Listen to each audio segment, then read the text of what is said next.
warm hues that this finish has brought out in this wood.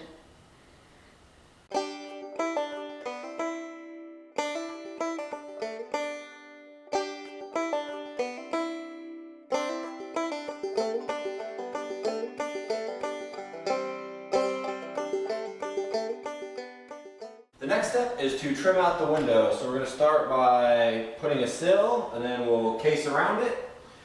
We are using just 1x flat stock. We really like the way that looks. It's kind of beefy looking, and kind of goes with our farmhouse aesthetic. I'm glad there's no tripping hazards out here. Me too.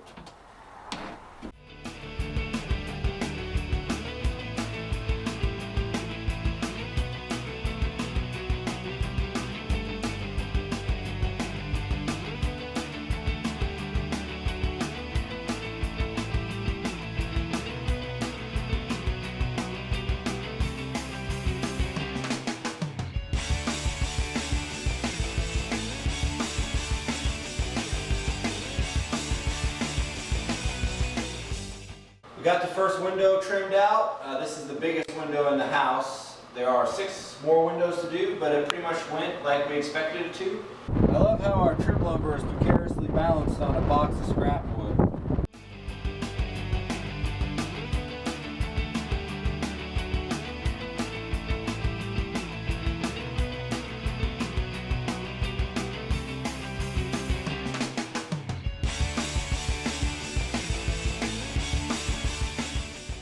While working on our window trim, our wood floors arrived, so we helped unload the truck. This is from Smiley Lumber, located in Metaline, Washington, about an hour from our farm.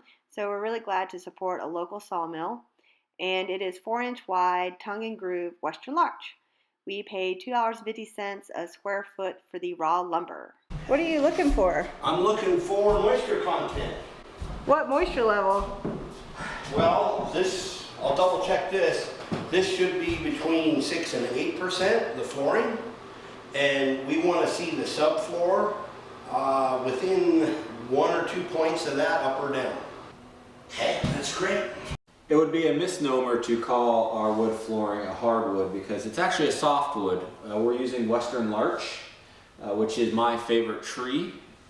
It is a tree with an identity crisis because it's a deciduous conifer. It has needles and cones, but in the fall the tree turns gold and loses all of them. We really like the look of the wood. We don't mind the knots. They're always pretty small knots, tight knots. For the finish, we're going to use a natural oil finish. So we're not going to stain it. We're going to leave it its natural color. It'll get a little bit more amber with the finish, but we're really excited about this wood and it's going to look really nice, we think. We have decided to go ahead and also pay the company we bought the wood from to install it as well. They have the expertise, they have the tools, they can do it better and faster than we could. And frankly, I don't feel like playing flooring wood Tetris with all these different size pieces. They did a great job installing the floors while we were gone in Seattle.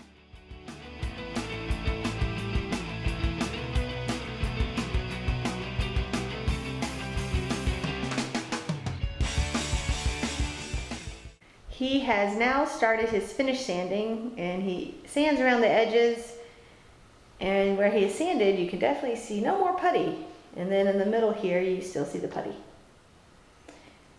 I'd like to reiterate at this point that I'm very glad that I'm not doing any of this work. Working on the finish sanding, you can see the line from where he's been sanding in the kitchen, which is done, and then he is working in the living room now. All the sanding is done, and now they're going to do the final finish today. And you want this kind of a floor, an oiled floor. My personal opinion, Woka is light years ahead of everybody else. Not much sheen to it, but it'll stay this color.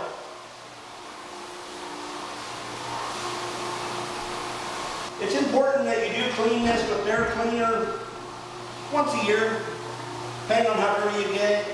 The finish on our floors is all done, and it is amazing the beautiful golden warm hues that this finish has brought out in this wood. We are very happy with doing hardwood floors and this finish. Now that the floors are done inside the house, we can work on our interior doors and interior trim, which will be great because this has been taking up a lot of space inside our shop. This is our bedroom door after we got it installed. This is the door in the closet in the small downstairs bedroom. And now we're going to put in the door that goes actually to the small bedroom into the kitchen.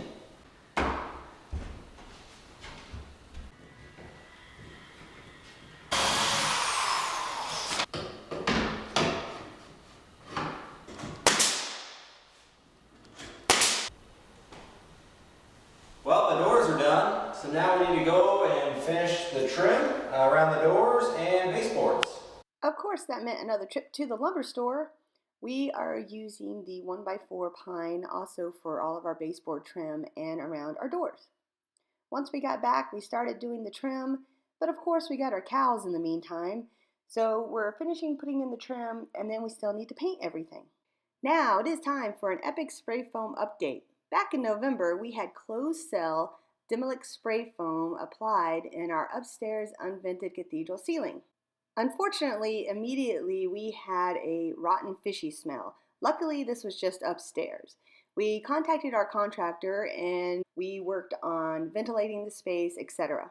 He came and we did a spray foam sample that got sent away in December. It got lost. We had to resend it in. They finally got it, and the report showed that it looked like the mixture was off.